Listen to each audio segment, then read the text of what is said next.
the seeds that are going to grow into the leadership that we get from the next generation. Camille, please come to the stage.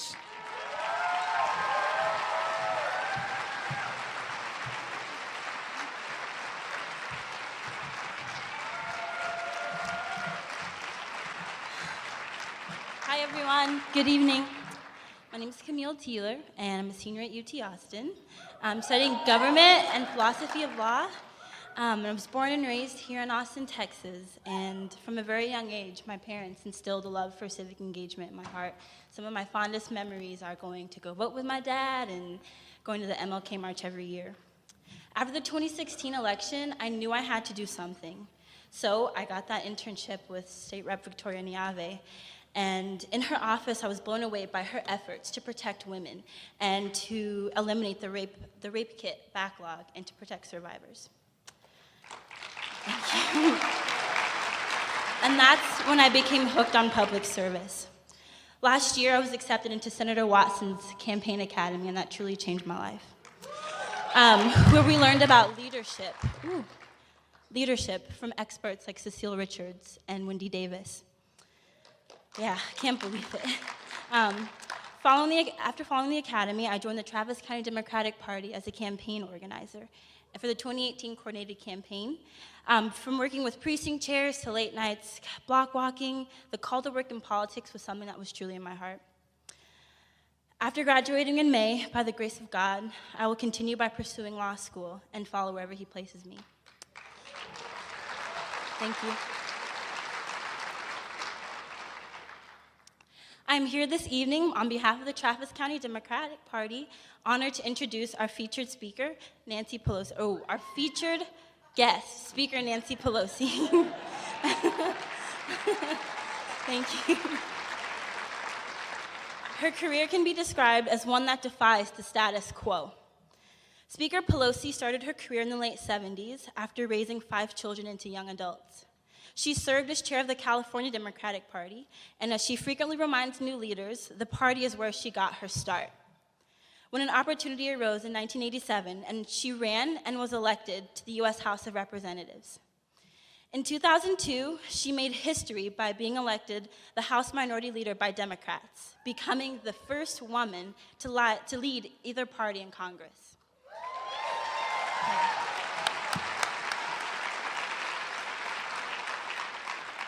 In 2006, Mrs. Pelosi made history again, defeating John Boehner and becoming the first woman to serve as Speaker of the House. Yeah.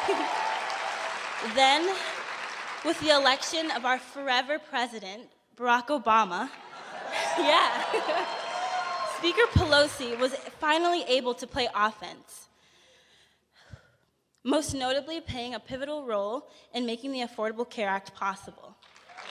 Yes. Her partnership with President Obama changed the lives of millions of Americans for the better. Fast forward to 2019, Speaker Pelosi has made history yet again and was reinstated as Speaker of the House, the first person to reclaim the position for a second term in over 60 years. However, her election was not without its trials. She battled criticism over her age, being too establishment, and not being the right woman for the job. That noise didn't stop her and her strategy or her victory. Her expertise, her skill, and her dominance in the Democratic caucus showed all who doubted her who they were dealing with. Yeah. Now, Speaker Pelosi is fighting against Trump's fake border wall crisis, fighting to protect families, even in the face of the longest government shutdown in our history. Speaker Pelosi displayed her strategic skill in ensuring that our government reopened without funding for that border wall.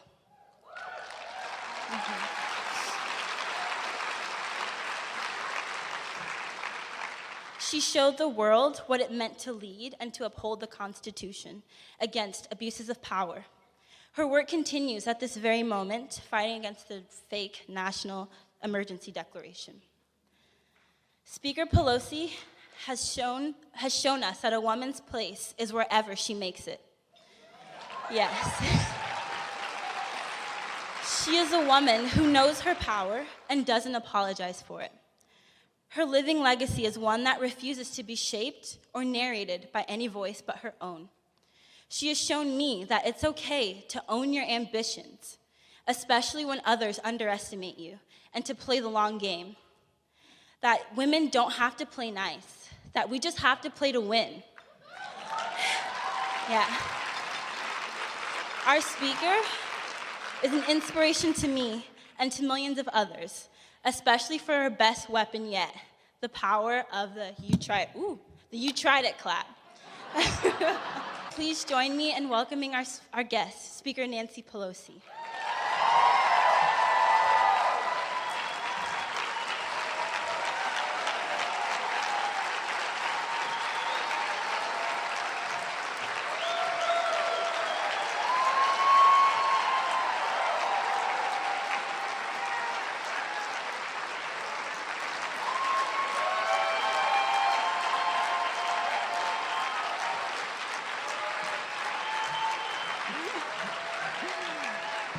Thank you all very much. Good evening. What an honor it is and fun to be with all of you tonight in Austin. And didn't Camille do a wonderful job? She said to me earlier, do you have any clues? I said, Camille, just go be yourself. Whatever you do will be wonderful, but I really can have you introduce me anytime, Camille. And it was interesting to see what she learned at Senator Watkins Academy. She really learned how to be a leader. And thank you so much, Camille, for your kind words. Thank you all for the opportunity to be here tonight. Mayor Adler and Sarah, the two of you, your performance here this evening, the Mr. Mayor as I think the President of the United States. And I think Sarah was me in the coat and the glasses and the rest. But in any event, thank you for keeping Austin weird.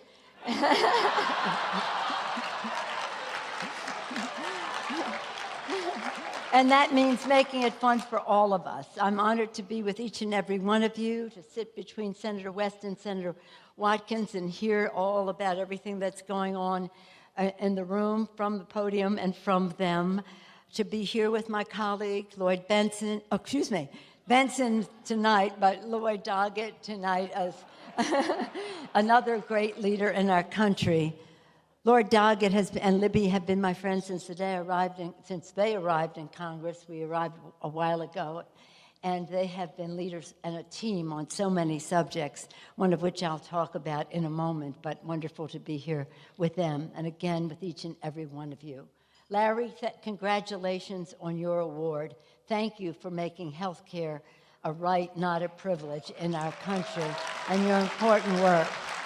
And thank you for Sabrina and Larry Jr. for sharing you with the world to do all of that work. Congratulations on your award. Amy, So please, you speak about, from the heart and from the head, about the values of what our country should be about, and therefore what our party should be advancing. The values that Amy put forth, the priorities that she named, in some way view as progressive, but they can be the mainstream values of the Democratic Party as we go into the election. Thank you. Congratulations on receiving this well-deserved award. Thank Ed for sharing you with all of us. Thank you. Let's hear it for Ed.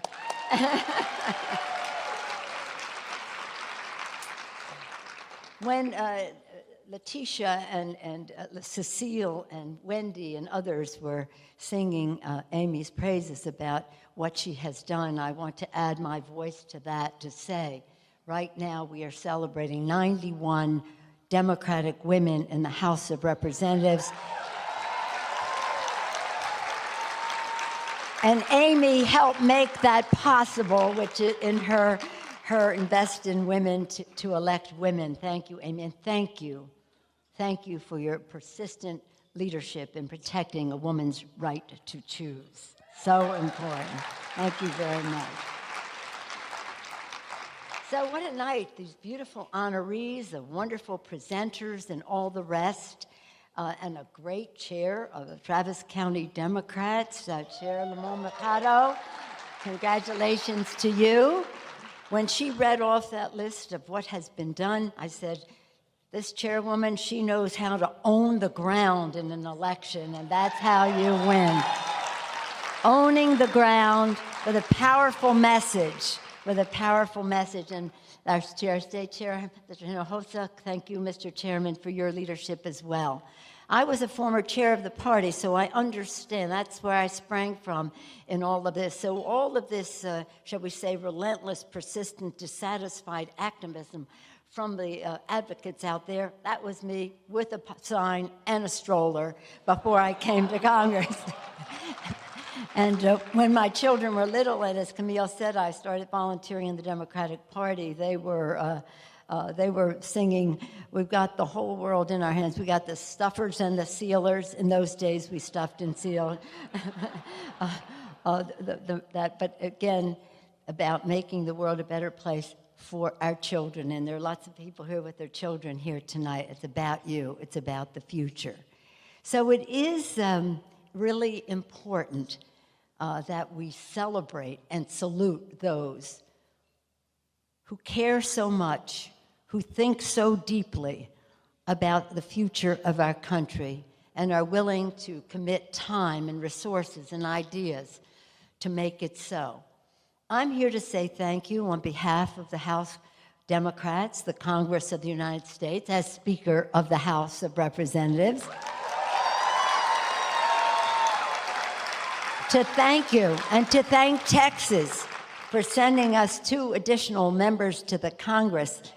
Lizzie Fletcher from Houston, who's wonderful, and Colin Elred from Dallas, effective from the start as well.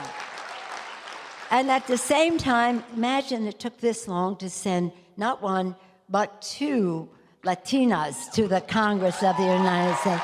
Sylvia Garcia and Veronica Escobar, working so hard right away. And as others have said in the course of the evening, my colleague Lloyd Doggett and Jammu, thank you for your kind words about our agenda in the Congress. We had a campaign that was focused like a jackhammer on our message about, again, owning the ground in order to win. And Texas just really produced. And of course, as was mentioned, Texas is ground zero for us in the next election. Ground zero. But let me brag a little bit about what we have done since we were elected, because there's a purpose to all of this. We said in the election that Democrats were for the people. We were going to lower the cost of health care by lowering the cost of prescription drugs and guaranteeing the pre-existing condition benefit would prevail. In the Congress, Lloyd Doggett is leading the way on lowering the cost of prescription drugs. And Colin Allred introduced the bill to go to court to protect that pre-existing condition benefit. So thank you, Texas, for that.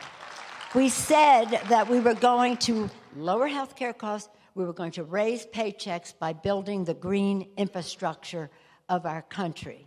And that is what we are determined to do.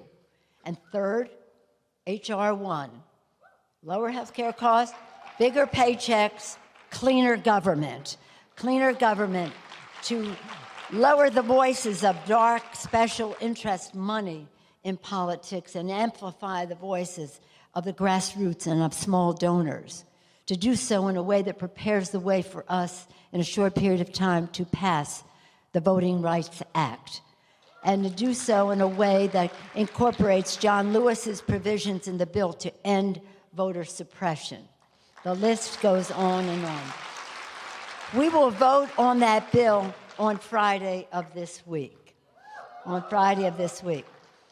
Just last week, though, not part of our agenda as we went out there except to say we are for the people, little did we know we would have to, for the people, defend the Constitution of the United States from the President of the United States.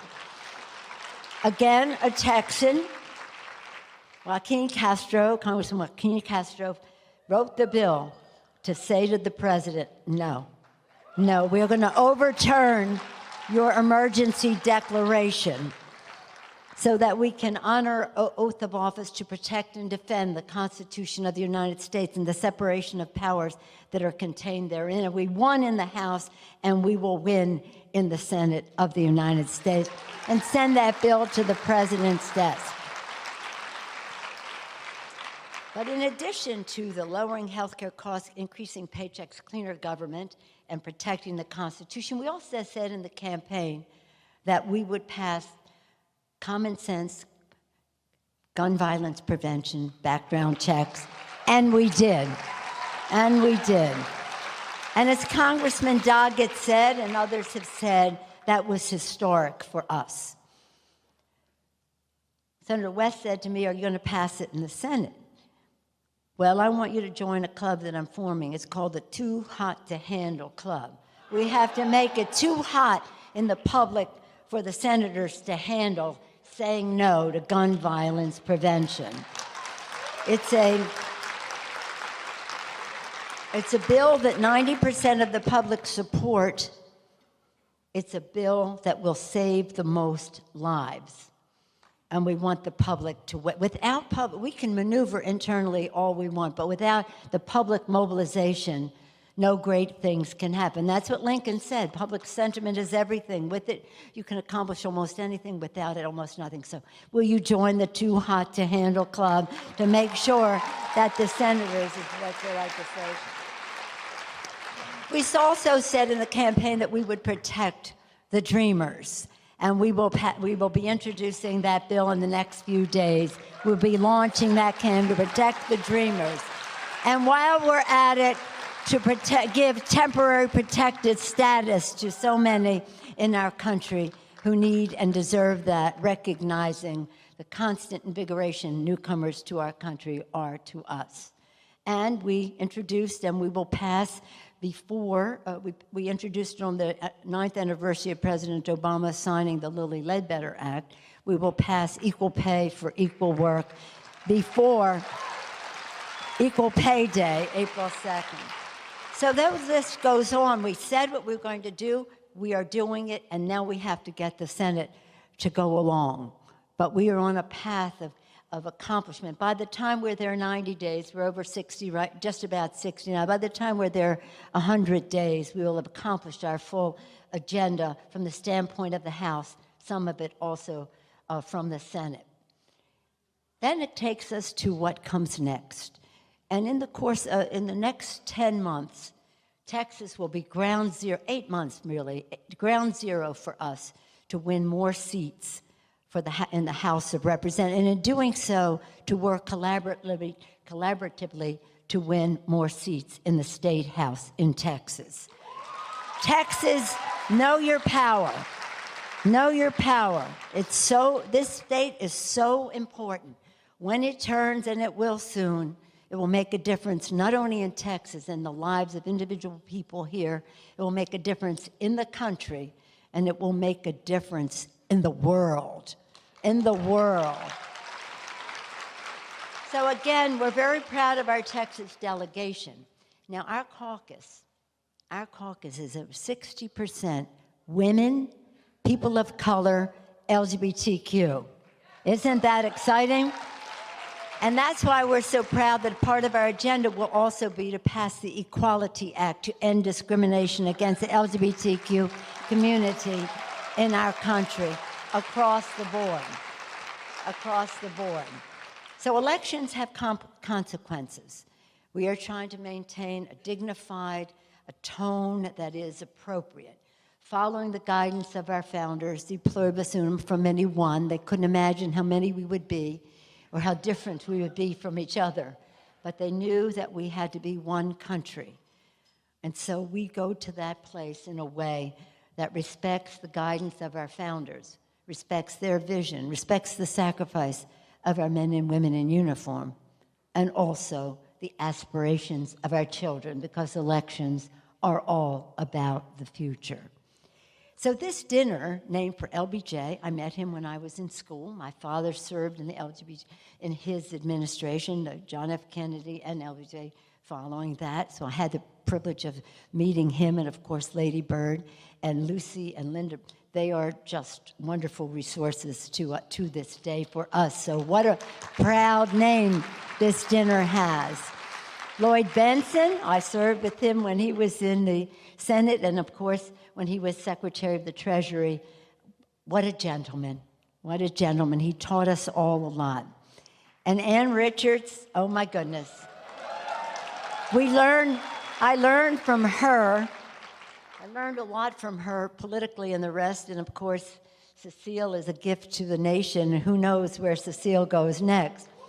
But among the many things that I learned from Ann Richards, politically and all the rest, and there are many stories I could tell you, one thing she told me: get your hair done every day. Just a little bit of advice along the way. They were titans.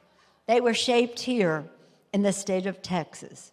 The speaker that I succeeded 16 years later to be reelected a speaker again was Sam Rayburn from Texas.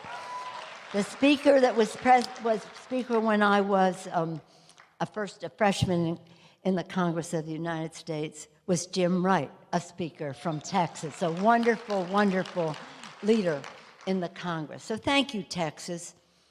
Are you ready to elect a Democratic state house in Texas? Are you ready to elect more members to the House of Representatives in Texas?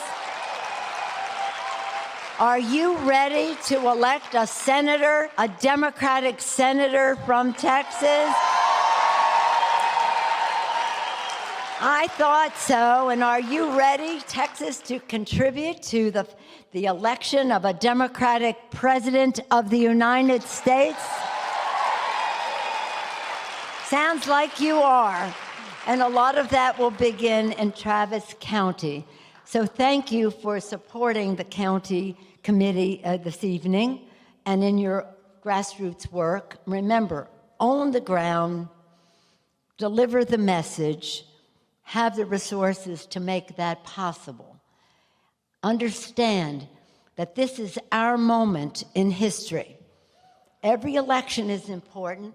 We know that. We see the consequences of 2016. It was such a thrill to win in 2018 so we could have the leverage against what was going on in the White House. But we now have to work very hard, working together in a collaborative spirit. And this isn't about politics or partisanship. It's about patriotism for our country, because nothing less is at stake than the Constitution of the United States. Nothing less. So it's going to be the next 8 or 9 months will determine where we stand, what the president's standing is in the public, how we differentiate between Democrats and Republicans, how we encourage Republicans to take back their party, the grand old party, from where it has been hijacked. Because it's important for our country to have a strong Republican Party so that we can have a debate on ideas about how we save the planet, how we reduce the disparity in income and equity in our country, how we make a future that is better for our children. Again, our children, our children, our children. So understand this and take satisfaction in the fact that when you helped win in 2018, you were doing something very patriotic for America. And when we win a great Democratic victory, and it is essential